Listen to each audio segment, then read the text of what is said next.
So today we will be doing a presentation on the effects of music in the OR and how becoming a music advocate helps me in my profession, which is that of being a cardiologist and being a surgeon.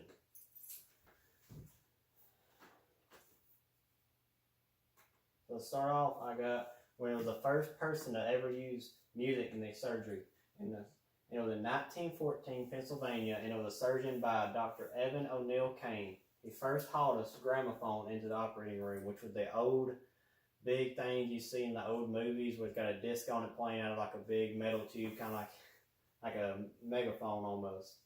He believed that playing soft, soothing music for surgical patients helped them relax prior to receiving the anesthesia, and it helped the practice of incorporating music into clinical care soon caught on, and eventually surgeons began doing it throughout any time, from playing their own music for themselves, not just for the patients, but to help them throughout the surgeries, which is also a big debate on why, if you should or not play it.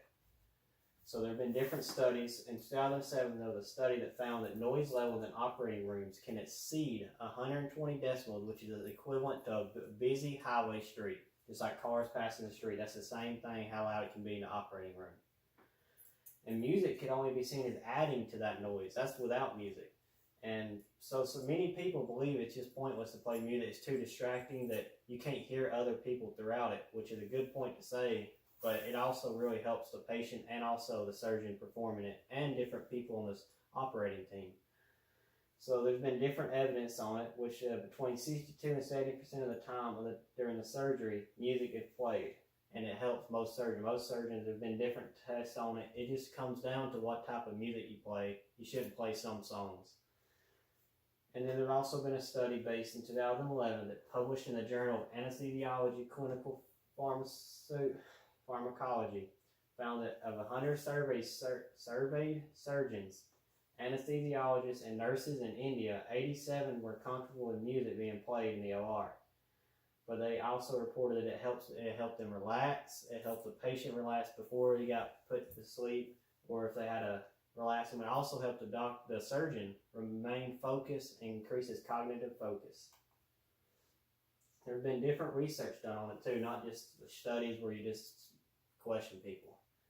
A growing body of research has linked music in the OR with improved surgical performance, including a study from 1994 reporting that listening to music of their choice can help experienced surgeons with stimulated procedures. Similarly, in 2005, Texas plastic surgeon Dr. Andrew Zhang co-published a study in Asia Surgery Journal reporting that not only did listening to music while operating improve the speed which the resident performed wound closures, but it also improved the quality of the repair as assessed by blinded surgeon observers. The author speculated the music may be a means of improving surgery efficiency and lowering healthcare costs. So essentially, it helped them stitch the patient back up after the surgery, and it helped them do it faster and better and more efficient.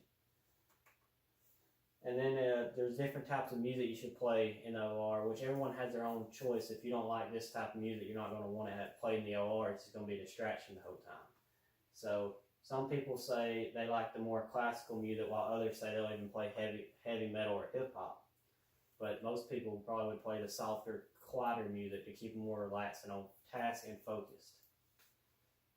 There's been different people that say they start their day off with some Jack Johnson or some reggae. Then by the afternoon, they might want something with a little more energy, like the Ramones. The day would be interminable without music, he says. That's what one doctor said. And there's also one that kids, that traditionally it is the surgeon who makes the decision on song selection, but you got to remember you're not the only one in there. And so that they will add anything that the other people in his surgical team would want to help them. Because and this really just goes over like different songs and stuff you can pick. Also, I believe that music is a good benefit to help the surgeons stay on task, help their cognitive focus, and I believe that is why it will help me throughout my job and my career path I'm going to take. And then here will be the works cited page.